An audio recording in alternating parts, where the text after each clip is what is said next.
Assalamualaikum warahmatullahi wabarakatuh. Kami dari kelompok Basidium Micota. Dari kelas 10 IPA 1.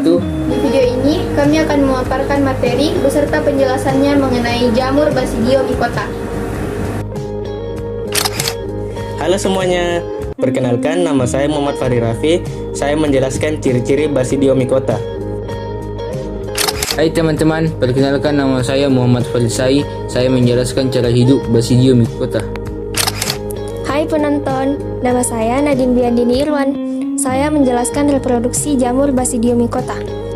Halo Sobat Pelajar, perkenalkan nama saya Najwa Mutiahak. Saya menjelaskan contoh dan peranan Basidium Micota. Sebelum masuk ke materi, kami akan terlebih dahulu membahas sedikit mengenai jamur atau organisme yang termasuk ke dalam kingdom fungi. Jamur dikelompokkan berdasarkan ciri-ciri spora yang dihasilkan dan bentuk tubuh buah yang terbentuk pada fase reproduktif. Jamur yang telah jelas menunjukkan tingkat seksualnya disebut jamur sempurna atau fungi perfecti. Sedangkan jamur yang belum jelas tingkat seksualnya disebut jamur tidak sempurna atau fungi imperfecti. Mula-mula jamur dikelompokkan menjadi 4 filum atau divisi, yaitu Zygomicota, Ascomycota, Basidiomycota, dan Deuteromycota. Nah, pada kesempatan kali ini kita akan membahas tentang definisi, ciri-ciri atau karakteristik reproduksi, contoh dan peranan Basidium Micota bagi kehidupan manusia. Simak penjelasan kami berikut ini sampai akhir video. Tahukah kamu Apa itu Basidium Micota? Apaan tuh? istilah Basidium Micota berasal dari bahasa Yunani, yaitu dari kata basidium, suatu tahapan diploid dalam daur hidup Basidium Micota yang berbentuk seperti gada. Pada umumnya, jamur ini merupakan saproba yang penting. Aktivitasnya adalah menguraikan polimer lignin pada kayu dan berbagai bagian tumbuhan yang lain. Divisi Basidium Micota sering disebut juga sebagai deklog fungi, atau yang sering disebut jamur pada umumnya, cendawan atau mushrooms. Jamur ini bereproduksi secara seksual dengan membentuk basidia yang kemudian menghasilkan basidiospora di dalam tubuh buah yang disebut basidioma atau basidiokarp. Perhatikan gambar berikut ini. Basidia tersebut bisa berkembang dalam bentuk seperti insang, pori-pori, seperti gigi, atau struktur lain. Hifa dari Basidium Micota umumnya dikaryotik atau binukleat dengan 2 inti, dan terkadang memiliki hubungan yang saling mengapit. Sel-sel tersebut dipisahkan oleh septa yang kompleks. Anggotanya kebanyakan berupa jamur makroskopis.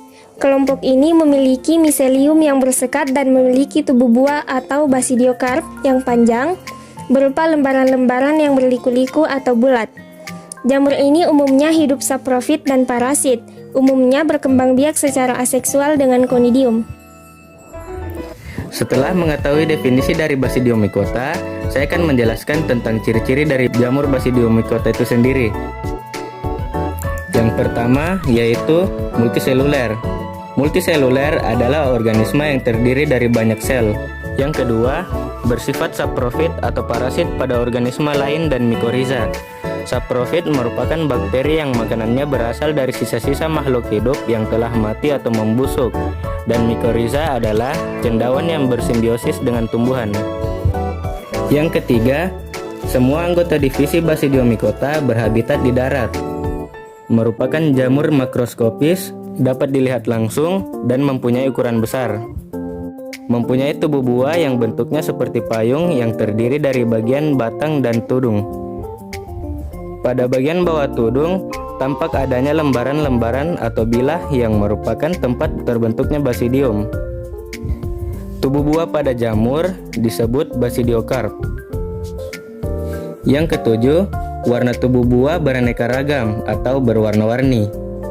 Yang kedelapan, sebagian besar dapat dikonsumsi. Namun, ada beberapa jamur dapat pula mematikan. Beberapa anggota dari genus Amanita mengandung racun yang sangat mematikan. Beberapa jenis Basidium Micota juga dapat membahayakan tumbuhan. Misalnya, menyebabkan kematian pada tanaman ladang. Yang kesembilan, reproduksi secara seksual dengan membentuk basidiospora dan jarang melakukan reproduksi aseksual yaitu dengan fragmentasi hifa. Yang ke-10, setiap basidium mengandung 2 atau 4 basidiospora, masing-masing berinti 1 dan haploid. Seluruh basidiospora berkumpul membentuk tubuh buah atau bisa disebut basidiokarp. Yang terakhir, memiliki 3 jenis miselium, yaitu sebagai berikut. Yang pertama, miselium primer, dihasilkan dari spora yang baru tumbuh. Mula-mula miselium ini berinti banyak, kemudian terbentuk septa yang mengandung 1 inti dan haploid. Yang kedua, miselium sekunder, dihasilkan dari plasmogami atau persatuan 2 hifa yang bersesuaian. Miselium ini berinti 2 yang masing-masing haploid. Yang ketiga, miselium tersier, terdiri atas miselium sekunder yang telah bersatu membentuk semacam jaringan, misalnya membentuk basidiokarp dan basidiofor. Itulah tadi beberapa ciri-ciri dari jamur Basidiomycota. Setelah memahami ciri-ciri dari Basidiomycota, sekarang mari kita mempelajari cara hidup jamur Basidiomycota. Apakah kalian sudah mengetahui bagaimana siklus hidup dari jamur Basidiomycota? Pada umumnya, Basidiomycota hidup sebagai saproba atau pengurai sisa-sisa organisme yang sudah mati. Basidiomycota hidup di tanah yang mengandung sampah organik, contohnya di batang kayu yang mati atau di tumpukan jerami. Cara hidup jamur ini adalah saprofit dan parasit pada tumbuhan dan manusia. Saprofit merupakan jamur yang mendapatkan nutrisi dari bahan organik yang sudah mati atau membusuk. Sedangkan parasit merupakan jamur yang mendapatkan nutrisi dengan cara mengambil atau menyerap nutrisi inangnya. Basidiomycota merupakan pengurai polimer lignin kompleks terbaik. Lignin merupakan komponen penyusun kayu. Basidiomycota juga dapat hidup bersimbiosis mutualisme dengan akar tumbuhan dengan membentuk mikorisa, tetapi ada pula yang hidup parasit pada organisme lainnya. Cara perkembangbiakan Basidiomycota dapat dilakukan dengan 2 metode, yaitu secara generatif atau seksual dan secara vegetatif atau aseksual. Lalu seperti apa proses dan tahapannya? Berikut adalah proses reproduksi seksual Basidiomycota. Selanjutnya, tahapan reproduksi seksual Basidiomycota. Yang pertama, spora berinti haploid plus dan haploid minus tumbuh menjadi hifa plus dan hifa minus. Hifa haploid adalah hifa yang memiliki 1 buah kromosom saja. 2. Hifa plus dan hifa minus akan melebur menjadi hifa dikaryotik atau 2 inti. 3. Hifa dikaryotik tumbuh menjadi miselium. Miselium adalah bagian jamur multiseluler yang dibentuk oleh kumpulan beberapa hifa dan akhirnya membentuk tubuh buah atau basidiokarp. 4. Ujung-ujung hifa pada basidiokarp menggelembung atau yang disebut basidium dan 2 inti haploid menjadi 1 inti diploid. 5. Inti diploid membelah secara meiosis, yang dimana meiosis adalah salah satu jenis pembelahan sel yang terjadi pada organisme yang bereproduksi secara seksual. Meiosis tadi menjadi 4 inti haploid. Basidium membentuk 4 tonjolan dan masing-masing tonjolan diisi 1 inti haploid yang akan berkembang menjadi spora. Spora disebut juga basidiospora. 6. Basidiospora yang sudah masak akan terlepas dari basidium dan jika jatuh di tempat yang cocok akan tumbuh menjadi hifa. Itulah tadi penjelasan mengenai reproduksi seksual Basidiomycota. Selanjutnya, tahapan-tahapan reproduksi aseksual Basidiomycota. Reproduksi secara aseksual terjadi dengan membentuk konidiospora. Konidia adalah spora yang dihasilkan dengan jalan membentuk sekat melintang pada ujung hifa atau dengan diferensiasi hingga terbentuk banyak konidia. Diferensiasi sel adalah proses ketika sel kurang khusus menjadi jenis sel yang lebih khusus. Hifa haploid yang sudah dewasa akan menghasilkan konidiofor atau tangkai konidia. Pada ujung konidiofor kemudian terbentuk spora, lalu spora tersebut akan diterbangkan oleh angin. Apabila kondisi lingkungan menguntungkan, maka konidia akan berkecambah menjadi hifa yang haploid. Itulah tadi penjelasan mengenai reproduksi aseksual Basidiomycota. Jamur yang sering kita lihat dalam kehidupan sehari-hari sebagian besar termasuk dalam kelas Basidiomycota. Beberapa jenis Basidiomycota enak dimakan dan aman, namun banyak ditemukan jenis yang menghasilkan racun mikotoksin yang dapat menyebabkan kematian jika termakan. Berikut ini adalah beberapa contoh jamur Basidiomycota dan peranannya bagi kehidupan manusia. Contoh jamur Basidiomycota yang menguntungkan. Yang pertama, jamur tiram atau hiratake. Berikut contoh kegunaannya. Jamur ini digunakan sebagai bahan dasar masakan dan makanan ringan, sumber protein nabati yang tidak mengandung kolesterol dan mencegah timbulnya penyakit darah tinggi dan jantung, mengurangi berat badan dan diabetes. Kandungan asam folatnya tinggi dan dapat menyembuhkan anemia dan obat anti tumor, mencegah dan menanggulangi kekurangan gizi dan pengobatan kekurangan zat besi.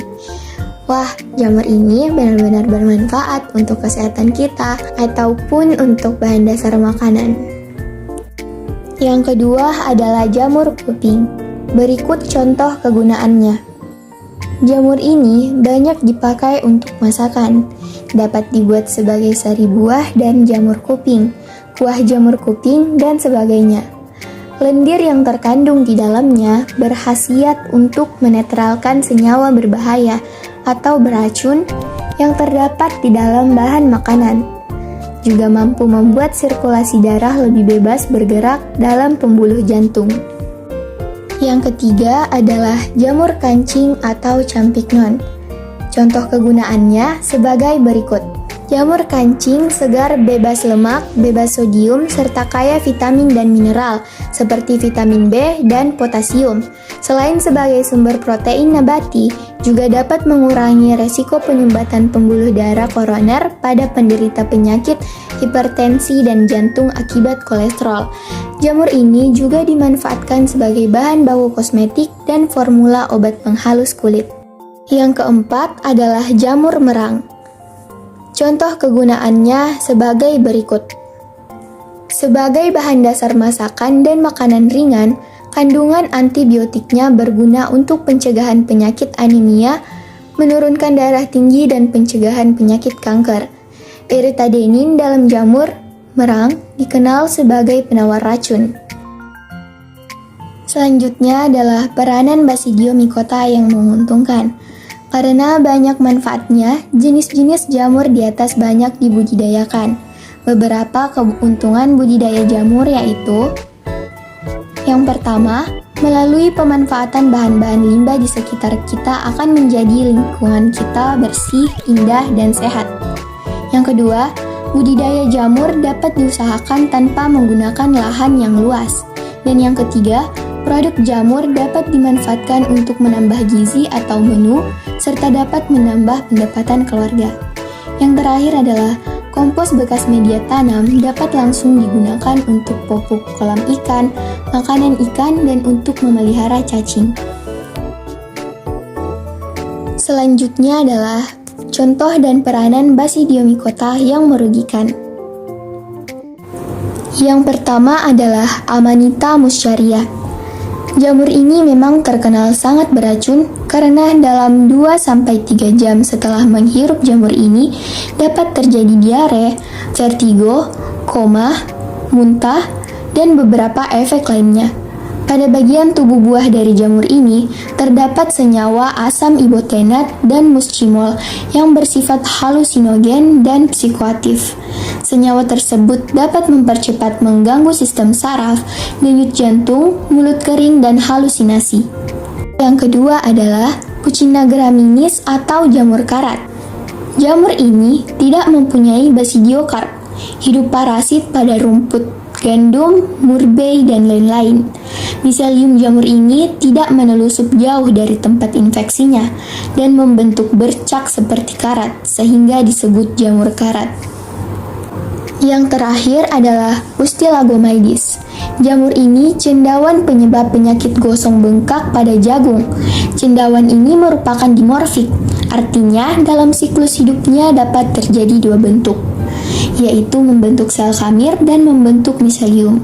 Umaidis umumnya menyerang tongkol jagung dengan masuk ke dalam biji dan menyebabkan pembengkakan serta terbentuknya kelenjar. Nah, sekarang kalian sudah mengetahui contoh dan peranan Basidiomycota yang menguntungkan ataupun yang merugikan. Itulah tadi penjelasan kami mengenai Basidiomycota. Kurang dan lebihnya mohon dimaafkan. Sekian dari kami. Semoga bermanfaat. Wassalamualaikum warahmatullahi wabarakatuh.